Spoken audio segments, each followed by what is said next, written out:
Hey, and welcome to this week's coaching video for those of you who teach on Sunday mornings at Dayspring.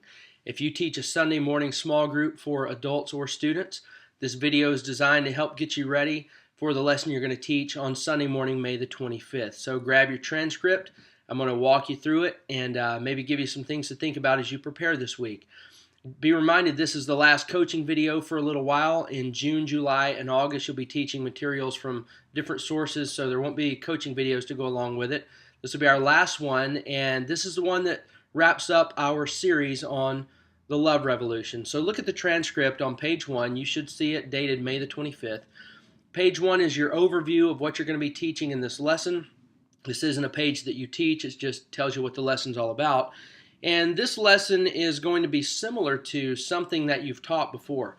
Back in the Possess series, when we were working through 1 John, you shared some things that are going to be very similar to what you're going to share in this lesson, which is good because this is repetition, which is always good. But you're going to be talking about love and what it means to love, and you're going to be talking about the ultimate expression of love, which is laying down our lives for someone else, and what that may mean. So flip on over to page 2 where you start teaching through your lesson, and you're going to see the introduction to this lesson. Now, the introduction starts off by trying to prompt the people in your group to recall some of the things that we've learned throughout this series on the love revolution, where we've gone through 1 Corinthians 13 together. So what you're doing here is you're saying, hey, we've been working through this thing, love revolution, 1 Corinthians 13. We've covered a lot of ground so far, and what are some of the things, some highlights that have maybe resonated with you? Now, here's what I encourage you to do here. You're really going to have to prime the pump, so to speak, here, because you can't really expect that people are going to be remembering these phrases and statements. If they do, that's fantastic. That means they've been paying attention and learning, but the reality is it's going to be hard to remember on the spot things that have been said, so maybe you can help with that. Now, I'm going to run through some things that we have learned along the way, and maybe this will be a prompter for you, but think about this. This statement, that a life of love is the only kind that really matters. Of course, that's been our umbrella statement for the whole series. A life of love is the only kind that really matters. Galatians chapter 5, verse 6. You may want to remember that verse as you're preparing this week, where the Apostle Paul told the church in Galatia that the only thing that counts is faith expressing itself through love. So we've learned that a life of love is the only kind that matters. Think about this. We talked early on in this series about our understanding of love and where we get it, and how our understanding of love is really shaped by a few things that kind of come together. Culture, our personal experience, and our gut instinct. That really those things, we end up defining what love is based on those things. So that's another point that we've made along the way that people might want to remember at this point. How about this? The statement that true love is a reflection of the nature of God. Remember that one? Because that really went with the last point. We get love from our understanding of culture or instinct or personal experience, but true love is defined by God and found in God because, as the Bible says, God is love. Here's another learning point along the way. Think about this one. We just learned this last week. That truth and love, when real, they point to one another. That true love always points to truth, and that truth, when it's actual truth, always points to love. That's another learning point that maybe resonated with someone. Or how about this one? We talked a lot about the fact that we many times do the opposite of love. We learned all throughout 1 Corinthians that love isn't rude, it's not proud, it's not self-seeking, but we do a lot of that. So we learned this point, that doing the opposite of love really does count for something. So in all of those everyday, ordinary parts of life that we don't really sometimes think really matter, small things like the way we talk to someone, where we park at church, all those details we talked about. So think about all these things that I just kind of rattled off one after the other. That a life of love is the only kind that really counts. That doing the opposite of love really does count. That we define love by all these personal experiences or gut instinct or culture, but that true love is really found and defined in God and found in God. That truth and love, when real, they point to one another. I mean, we've covered a lot of ground. So what you're trying to do at the beginning of this lesson is to help people remember some of those things, and to remember them in particular if it really struck a chord with them. So what you might need to do here is to help them remember some of these things. So what you might do is take those statements that I just reminded you of and maybe write them on the whiteboard before class time. Maybe already have those on the board so that when you come to this point, you might say, hey, look at all these statements. These are things we've learned in the last month. Which of these really connects with you? Which of these was profound to you? Or which of these made a difference to you? You might want to do something like that, because that's how you're trying to get the lesson started. So all of that is spelled out there on that introduction page, right there on page 2. And then it kind of helps you segue into the actual lesson itself. Now on page 3, you find the actual lesson itself beginning, where you're going to direct people to John chapter 15. Now this week, and you'll see a teaching tip right there on the right side of the page. This week you're going to teach from a lot of different passages, and you're going to teach a lot of individual verses from passages. So I encourage you in your preparation time not just to read the verses that you're going to teach. Read the entire context of the verses you're going to teach so that you teach them in their proper context. Even though you've got a transcript here that helps to teach them in the proper context, get familiar with the passages that you're teaching, all right? Now, before you get to all of those individual passages, you're going to pour a slab here and lay the foundation for this lesson, which is John chapter 15, verses 12 through 14. And what you're going to read in this passage right here is that Jesus lays out really two fundamental truths. And those two fundamental truths are that he has loved us and shown us what it is, that he's demonstrated love, and secondly, that he calls us to follow in his footsteps. Jesus says that to lay down your life for someone, that is the ultimate expression of love. And then he commands us to go and do that. So you're kind of laying that framework, and you're saying Jesus loved and defined love and showed us what love is, and now he's commanded us to do the same. Now, that all brings up this whole point of what does it mean to sacrifice my life? If that is what love is, if it really is self-sacrifice, then what exactly does that mean? Because the reality is, you and I, as people who practice our faith in the relatively safe context of American Christianity, very few of us are going to be asked to physically lay down our lives for someone. So the question comes, what does that mean? What does that look like? So that's where you're going with this lesson. Flip on over to page 4. You continue to flesh out this question that I'm asking now, and you're continuing to lay the foundation. And you're going to read Luke chapter 9, as you see there, where Jesus says to the disciples that they are to take up their cross and lay down their lives daily. Daily. So the call is to die to self daily.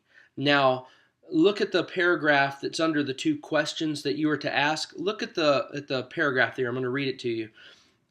It says, interestingly enough, many of the disciples that heard Jesus speak these words eventually fulfilled his command quite literally by giving their lives as martyrs for the cause of Christ. Many literally laid down their lives for the cause of Christ. But there are also many who would go on to live long, fruitful lives for the Lord and die at an old age, like the Apostle John.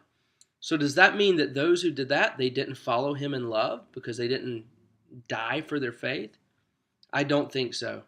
I think they fulfilled Jesus' words in a different way. And then you've got the bold print statement there. This is a key part of what you're teaching. Look at that. It says, many people fulfill Jesus' words about lovingly laying down their lives for others by giving up the life that they could have lived, meaning they don't sacrifice their physical lives for someone, but they sacrifice their potential lives. Now, if that sounds somewhat familiar to you, that's because you've actually taught that statement before. That laying down our lives for someone, some will be called to lay down their actual lives, Some will be called to lay down their potential lives. And as American Christians, that's probably what we're going to be called to do. To give up things, to sacrifice things. And what you're teaching in this lesson is this, that to have that calling on your life, not to die as a martyr physically, it means that we'll have to die in other ways. So here's what this lesson is going to teach through.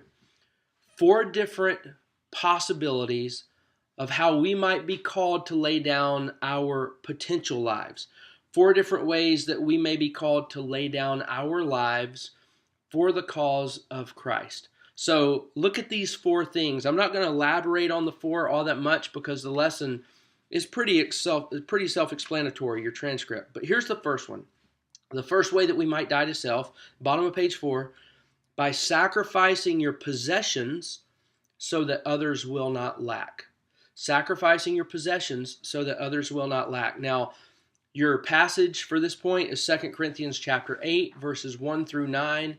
And again, spend some time reading that entire context this week. But that's a passage where Paul is encouraging people to make a monetary sacrifice for the good of someone else. This is a way that we die to self. Flip on over to page 5. You'll see that that point is kind of exhausted there in your transcript as to how you will teach it. But this is one of the ways that we can lay down our lives for others, which is love. Laying down your life is love. One of the ways that we may do that is by giving up some material possessions that we could have so that others who need them more can have them. That's one of the ways of fulfilling Jesus' commandment of love. Here's a second way, middle of page 5.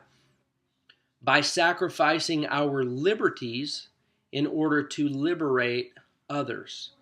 Now, this is interesting. You're actually going to spend some time in 1 Corinthians on this one, chapter 8, verses 7 through 13. And look at your transcript. Look at that first paragraph under this section here, right there in the middle of page 5. It says, in this passage, Paul argues that food offered to idols is in no way unclean. Therefore, Christians have the liberty to eat that food with a clear conscience. However, there are some people who can't understand such a liberty because they can't separate their minds from their former understanding of food offered to idols being unclean. Paul urges believers to take such weakness into consideration when exercising your own Christian liberties. In other words, love doesn't do some things that it could do. And sometimes there are some things that we know that God would not have a problem with, but other people can't get over it.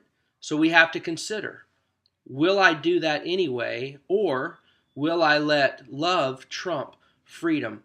Now, I would encourage you to, as you prepare to teach this, think of how this has worked out in your own life. What are some ways that you have sacrificed some liberties for the good of other people? Think about it. What are the personal examples? A couple of weeks ago, on May the 11th, as part of the sermon, I shared in my own life a thing or two that I just don't participate in for the benefit of other people. If you want to hear me share that story, go back to the May 11 sermon right at the 28-minute and 30-second mark, and you'll hear me explain that myself as to how that applies to me.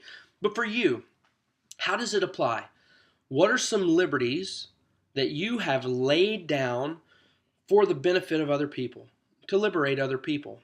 Maybe as you teach this part of the lesson, maybe be ready to share that with the group. And maybe as you share yours, maybe you can encourage others to share how they're doing the same. Because again, we want to apply this. We want to put this, let the rubber hit the road. So where are you sacrificing liberties in order to liberate others? Let people in your group share those if you think that's an appropriate thing, all right? But that is one of the ways that we can die to self, which is loving others. A third way, look over on page 6. Here's a third possibility. You may sacrifice your individual freedoms through marriage. Now, this point here can get sticky, just let me tell you, because you're going to be in Ephesians chapter 5. It points you to verses 31 through 33. Here's an alternative passage you might want to use here.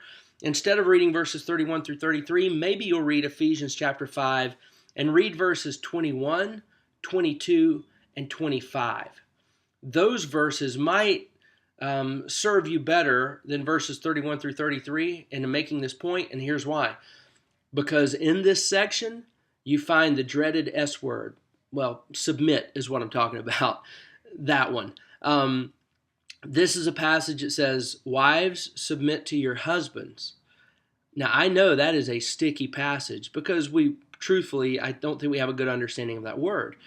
But this same passage, which is why I want you to read also verse 25 if you go that route, this same passage tells husbands that they are to love their wives so extreme that they love them the same way that Jesus loved the church.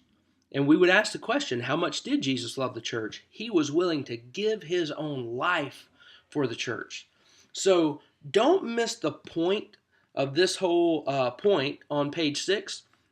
The point is simply this, that husbands and wives, when they enter into this relationship, they are volunteering to live a selfless life because that's what the Bible's calling us to. Wives, you be humble in the way that you respond to your husband. That's where the word submit is applied. Husbands, you be humble in the sense that you'll lay down your own life. You'll put your own rights and causes behind for her good.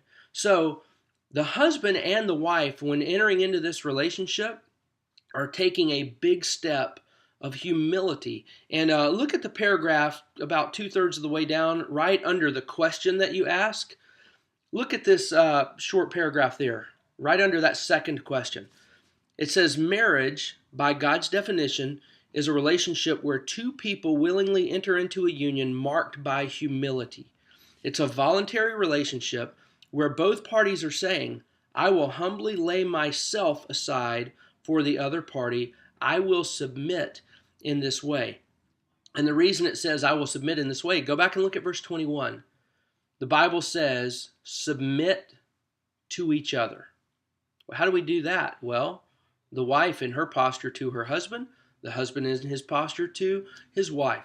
So when we talk about laying down our lives, which we've been called to do, which means if it's not that of a martyr, then we're laying down our potential lives, things that we could do otherwise. One of the applications of that can come in the marriage context. I don't know if you thought about that before, but being a good husband or a good wife is a form of love and laying down our lives for someone else. So that's the third way. Here's the fourth way. It's on page 7. And this one has to do with those who aren't married. So if you teach people who aren't married, if you're listening through that third point going, well, what good's that going to do us? Well, this fourth point should hit home with your group. Look at point number 4. Sacrifice your desire for marriage in order to make the most of your individual freedoms for the Lord. This is another example of how we might lay down our lives for God by sacrificing our desire for marriage. So this one's going to point you to 1 Corinthians chapter 7, which is a passage about singleness, where the Apostle Paul basically says, look, there are some advantages as far as the gospel is concerned in not being married. And this passage points out many of these things. So it kind of speaks for itself there. That page elaborates on that point. Let me say this. If you are a teacher of students, middle schoolers or high schoolers, that third and fourth point of this lesson as to potential ways that we might lay down our lives and love others, you may read those and go, well, those are really for grown-ups. That's about marriage. It's about singleness. You need to realize that if you're teaching students, you are teaching, every student you're teaching is going to fulfill one of these two ways in the sense that they're either going to get married or they're not. So you're laying a foundation right here. This is foundational teaching that they need to hear that's going to be beneficial to them as they grow up and get married or not married. These passages are going to help them understand their place in this life and how they can love God once they get married or once they remain single as an adult. So don't think of those 2 points as things that don't relate to your students. These are things that are going to help them and to prepare them, okay? So that's your lesson. So here's kind of the basic framework again. You're starting out early on by pointing out that Jesus demonstrated love, which is laying down one's life for someone else, and then commanded us to do the same. But we recognize we're not all going to die like he did, in the sense that we are crucified or burned at the stake or some other martyr's death. That's not going to happen, probably. But it doesn't mean that we can't fulfill his command to love others by laying down our lives. So what it probably means is that we're going to lay down our potential lives, the lives that we could have lived otherwise. And you have 4 examples of how that might happen. So that's what that lesson is all about. Once you've taught that, look on over on page 8 and 10. That's your application moment, where you break your group into smaller clusters, distribute the handout, which will be provided for you on Sunday, and let them work through that together. It's pretty self-explanatory, so I'm not going to work through that handout with you here on the video, but look over it yourself. It should make plenty of sense. After your group, after those clusters work through those application moments, you can kind of, bring everybody back together and get their attention and wrap up the lesson. You've got a conclusion on page 9. It's succinct, it's clear, it just ties everything together, and your lesson is done at that point. So I hope that you have a good time teaching this, in the sense that it really resonates with you and it resonates with them. Listen, living a life of love, it's the only kind that matters. It is. And we've been learning a lot about that. But Jesus made it clear. You are to love as I have loved. You are to lay down your lives for others. Hopefully by teaching through this lesson, some folks in your group might understand some different ways that they can fulfill that great command. All right, well, God bless you. Thanks for listening, and we will see you Sunday. When it's all said and done, when we say